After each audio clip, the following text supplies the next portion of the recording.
చందన చెప్పిన అబద్ధాలన్నీ నమ్మి మైథిలి మీద ద్వేషం పెంచుకున్న సౌదామిని. వారసురాలు సీరియల్ ఆగస్టు 21 ఎపిసోడ్లో ఏం జరిగిందో పూర్తి వివరాలు ఈ వీడియోలో చూద్దాం. ఉషని హాస్పిటల్లో చేర్పిస్తారు. నా కూతురికి ఎందుకిన్ని కష్టాలు అని సౌదామిని చాలా బాధపడుతుంది.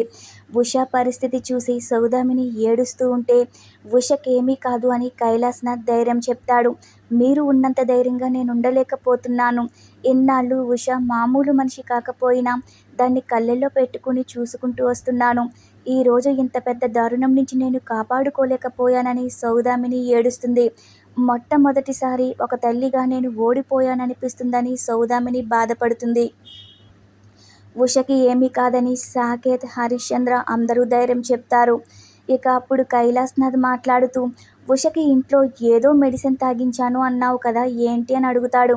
మైథిలి తెచ్చిన మెడిసిన్ తాగించాను. ఆ మెడిసిన్ తాగేశాక భోజనం తినిపించా. అప్పటి నుంచి ఇలాగయింది అని చెప్తుంది. ఇక అప్పుడే డాక్టర్ గారు బయటకొస్తారు. నా కూతురికి ఎలా ఉంది అని సౌదామిని అడిగితే ప్రస్తుతానికి అబ్జర్వేషన్లో ఉంచాము అంటారు డాక్టర్. ఏమైంది అంటాడు సాకేత్. ఆ అమ్మాయికి మీరు మెడిసిన్ తాగించాను అన్నారు. అందులో పాయిజన్ కలిసింది. ఆ పాయిజన్ వల్లే మీ అమ్మాయికి ఇటువంటి అస్వస్థత వచ్చింది. కంగారు పడకండి, మేము చేయగలిగింది మేము చేస్తామని డాక్టర్ లోపలికి వెళ్ళిపోతారు. మెడిసిన్లో పాయిజన్ కలవడం ఏంటి, ఇదెలా జరుగుతుంది, మెడిసిన్లో పాయిజన్ ఎలా కలుస్తుంది అని సౌదామిని అంటూ ఉంటే కలిపితే కలుస్తుంది అంటుంది చందన. చంపాలనుకున్నారు అని చందన అంటుంది. ఆ మెడిసిన్లో విషం కలిపి చంపాలని ఎవరు అనుకుంటారు, ఏం మాట్లాడుతున్నావు అని సౌదామిని అంటే, ఉషకి ఈ పరిస్థితి వచ్చిందంటే దీనికి కారణమైన వాళ్ళే మాట్లాడాలి అంటుంది చందన. వెంటనే మైథిలి దగ్గరికి వెళ్ళి తన్ని కొడుతుంది. ఈరోజు ఉష ఈ పరిస్థితిలో ఉండటానికి కారణం మైథిలియే అంటుంది చందన. ఉషను మైథిలి ఎందుకు చంపాలనుకుంటుంది అని సాకేత్ అంటాడు. నేను చెప్పింది మీకు నమ్మాలనిపించడం లేదు కదా, మిమ్మల్ని ఎలా నమ్మించాలో నాకు బాగా తెలుసు అని చందన ఫోన్లో ఒక వీడియో చూపిస్తుంది. ఆ వీడియో ఫ్లాష్ బ్యాక్లో జయంతి ఉషకి బలవంతంగా మెడిసిన్ తాగిస్తున్నది కనిపిస్తుంది. అది చూసి అందరూ షాక్ అవుతారు. ఆ వీడియోలో జయంతి మెడిసిన్ తాగిపిస్తుందేంటి ఉషకి అని సౌదామిని అంటూ ఉంటే, మైథిలి మీద నాకు మొదటి నుంచి అనుమానం వచ్చింది. అది ఈ మధ్య ఎక్కువైంది. అందుకే ఈ మధ్య మైథిలి మీద ఒక కన్నేసి ఉంచాను. మైథిలి ఉషని ఎక్కడికి తీసుకెళ్తుందో గమనించమని ఒక డిటెక్టివ్కి చెప్పాను అంటుంది చందన. అయినా ఉష జయంతి దగ్గర ఉండడం ఏంటి, ఉషకి జయంతి ఏం తాగిస్తుంది అని సౌదామిని అంటుంది. ఇంకా నీకు అర్థం కాలేదా అత్త, ఈ మైథిలియే ఎవరో కాదు ధరణి అంటుంది చందన. ఇక దాంతో సౌదామినికి మైండ్ పనిచేయదు.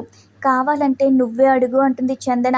ఈ ధరణి మనల్ని మోసం చేసి మైథిలి అనే పేరుతో ఇంటికి వచ్చి అందరినీ నమ్మించి మన మీద పగ సాధించాలన్న గట్టి సంకల్పంతో ఇదంతా చేసిందని చందన చెప్తుంది.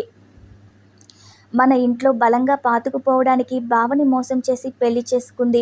నిన్ను నమ్మించి వైద్యం అని చెప్పి ఉషని బయటికి తీసుకెళ్ళి ఇంత దారుణంగా చంపడానికి ప్లాన్ చేసిందని చందన అంటుంది. ఒక ప్లాన్ ప్రకారం ఇదంతా చేసిందని చందన అంటుంది. మనం చాలా దారుణంగా ఈ ధరణి చేతిలో మోసపోయామని చందన అంటుంది. ఇక సౌదామినికి చాలా కోపం వచ్చేస్తుంది. మైథిలి దగ్గరికి వెళ్ళి మైథిలిని కొడుతుంది. మేము నీకేం ద్రోహం చేశాం, ఎందుకే మీరందరూ మా మీద ఇంత పగపట్టారు అని ఏడుస్తుంది. ఉష ఇలాంటి పరిస్థితి రావడానికి నేను కారణం కదని మైథిలి అంటున్నా సరే నోరు ముయ్యకపోతే నేనేం చేస్తానో నాకే తెలీదని సౌదామిని అంటుంది. నా కూతురు జీవితం నాశనం చేసి ఆ నాగేంద్ర వెళ్ళిపోయాడు. ఇప్పుడేమో నా కూతురు చచ్చిన శవంలా బ్రతుకుతున్నా కూడా దాని మీద మీకెందుకింత పగ, దాన్ని చంపి మీరేం సాధిస్తారని సౌదామిని ఏడుస్తుంది.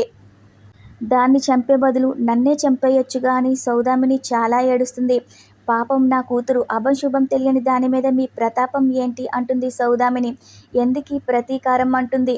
నేను చెప్పేది ఒక్కసారి వినండి అని మైథిలి అంటున్నా సరే నోరు మూయ్ అని చెప్పి ఇక గట్టిగా అరుస్తూ, నీ తండ్రి ఒక నీచుడు, నీ తల్లి ఒక దుర్మార్గురాలు, అలాంటి వాళ్ళకి పుట్టిన దానివి, అందుకే నువ్వు కూడా ఇలా తయారయ్యావని తిడుతుంది. ఎంత నమ్మించావు, ఉషకి వైద్యం ఇప్పిస్తానని తీసుకెళ్ళావు. నేను ఎంత పిచ్చిదాన్నే, నువ్వేం చెప్పినా నమ్మేశాను. నువ్వేం చేస్తే అదే చేద్దామన్నాను. నువ్వే నా అసలు కోడలని అందరికీ గర్వంగా చెప్పుకున్నాను కదా అని సౌదామిని ఏడుస్తుంది. నన్ను పిచ్చిదాన్ని చేశావు, మా కుటుంబాలు మొత్తాన్ని పిచ్చివాళ్ళని చేసేసావు కదే అని సౌదామిని అంటూ ఉంటే, నేను చెప్పేది ఒక్కసారి వినండి అంటుంది. నేను పగ ప్రతీకారం కోసం రాలేదు. ఉషని చంపాలని రాలేదు. ఏనాడు నేను మా నాన్న అలా అనుకోలేదని మైథిలి అంటుంది. మరిప్పుడు నువ్వు చేసిందాన్ని ఏమంటారే అంటుంది సౌదామిని. మీరు హంతకులు, నరరూప రాక్షసులు అంటుంది సౌదామిని. మీలాంటి వాళ్ళు నా ఇంట్లో ఉండడానికి వీల్లేదు. మా జీవితాల్లో మీకు స్థానం ఉండకూడదు.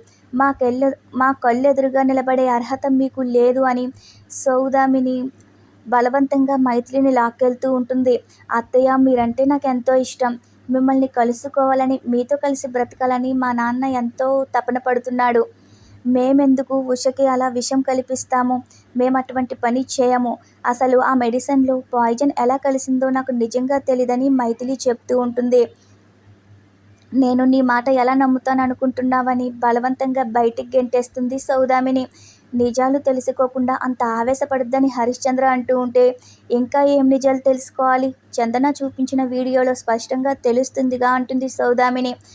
వీళ్ళ అమ్మే కదా విషం తాగించింది. మొదటి నుంచి వీళ్ళకి మనమంటే కోపం, ద్వేషం.